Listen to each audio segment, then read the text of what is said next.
Long lines, broken machines, and utter frustration have long been synonymous with Election Day in New York.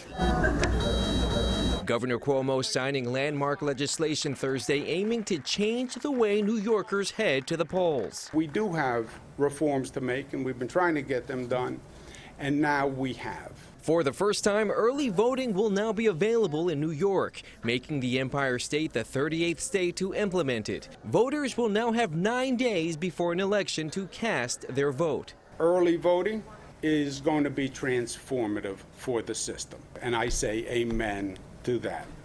Other reforms signed by the governor include consolidating both the federal and state primaries on the same day, allowing minors to pre-register to vote, which will automatically register them on their 18th birthday, and closing the so-called LLC loophole, which will put a cap on political spending by big companies. But it's one of the egregious violations that was symbolic of big money's role in campaigns. The governor made election reform a top priority on his legislative agenda, especially following the chaos that ensued during the last election, whether it was overwhelmed voting sites or voters being kicked off the rolls. And with the Democrats holding a majority in the state Senate, it didn't take much to clear that legislative hurdle. For too long, our laws have been stuck in the distant past, making it more and more difficult for our fellow citizens to actually go to the polls and to vote.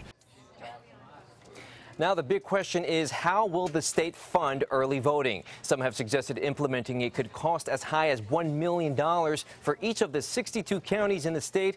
As of right now, the governor's budget proposal does not include funding for early voting or any other reforms. Live in the newsroom, I'm Andrew Ramos, Pix 11 News.